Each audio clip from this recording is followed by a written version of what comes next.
2017 उत्तर प्रदेश, एक ऐसा राज्य जहां लोग रात होने से पहले घर लौटने की जल्दी करते थे, जहां सड़कों पर सन्नाटा सिर्फ अंधेरे की वजह से नहीं बल्कि डर की वजह से होता था। दिन दहाड़े गोलियां चलती थीं, जमीनों पर कब्जे होते थे और कई बार शिकायत करने वाला ही गायब हो जाता था। लोग कहते थे यहां कानून नहीं, ताकत चलती है। लेकिन फिर अचानक एक बदलाव आता है, सत्ता बदलती है और एक नया नाम सामने आता है, योगी आदित्यनाथ। और उनके साथ आता है एक वादा, एक सख्त ऐलान, अपराधियों के लिए इस राज्य में अब कोई जगह नहीं है। यहीं से शुरू होती है एक ऐसी कहानी जिसने पूरे सिस्टम को झकझोर दिया, जिसे नाम दिया गया ऑपरेशन क्लीन।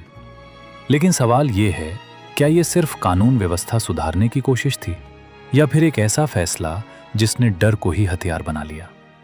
कहानी शुरू होती है उस दौर से जब उत्तर प्रदेश की पहचान विकास नहीं बल्कि अपराध था। छोटे छोटे कस्बों से लेकर बड़े शहरों तक माफिया का राज था।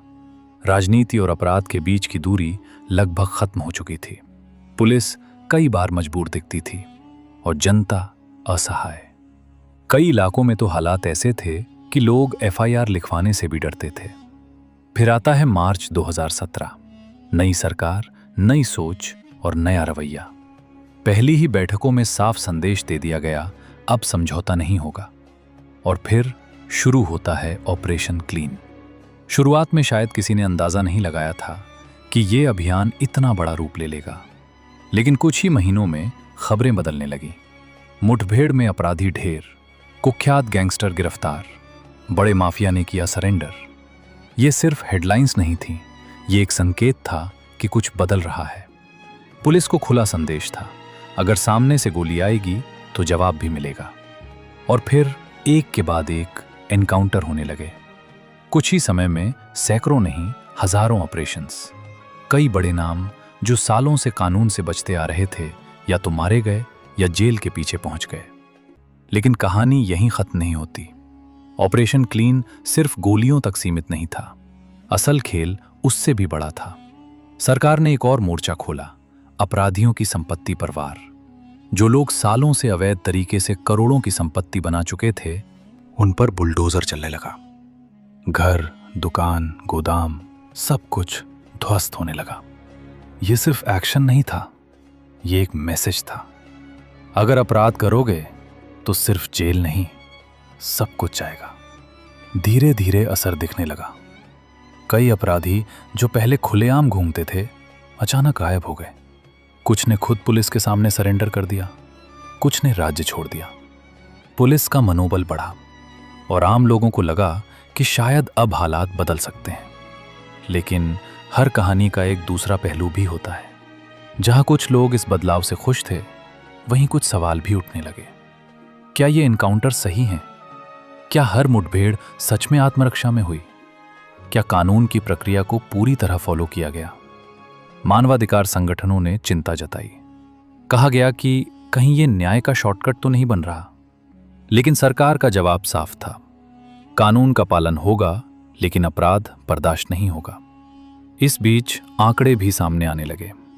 कहा गया कि अपराध में कमी आई है। डकैती, लूट, हत्या, कई मामलों में गिरावट दर्ज की गई। निवेश बढ़ने लगा, बड़ी कंपनियां आने लगी और राज्य की छवि धीरे धीरे बदलने लगी। लेकिन सवाल अब भी बाकी था, क्या यह बदलाव डर की वजह से था या सिस्टम सच में मजबूत हुआ? कुछ लोग कहते हैं डर जरूरी था तभी बदलाव आया, तो कुछ कहते हैं डर से शांति मिल सकती है लेकिन न्याय नहीं। ऑपरेशन क्लीन एक ऐसा अध्याय बन गया जिसे कोई नजरअंदाज नहीं कर सकता। यह सिर्फ एक सरकारी अभियान नहीं था, ये एक सोच थी, एक ऐसा तरीका जिसमें परिणाम जल्दी दिखें। लेकिन उसके साथ बहस भी उतनी ही तेज हो गई। आज सालों बाद भी जब इस ऑपरेशन की बात होती है तो दो अलग अलग तस्वीरें सामने आती हैं। एक तरफ वो लोग हैं जो कहते हैं पहली बार लगा कि कानून सच में काम कर रहा है। दूसरी तरफ वो लोग हैं जो पूछते हैं, क्या हर चीज का हल ताकत ही है? सच शायद इन दोनों के बीच कहीं है। लेकिन एक बात तय है, 2017 के बाद उत्तर प्रदेश की कहानी पहले जैसी नहीं रही। डर बदला, सिस्टम बदला और सोच भी बदली। ऑपरेशन क्लीन सिर्फ एक नाम नहीं, बल्कि एक ऐसा फैसला था जिसने ये साबित कर दिया कि जब सरकार ठान ले तो बदलाव संभव है।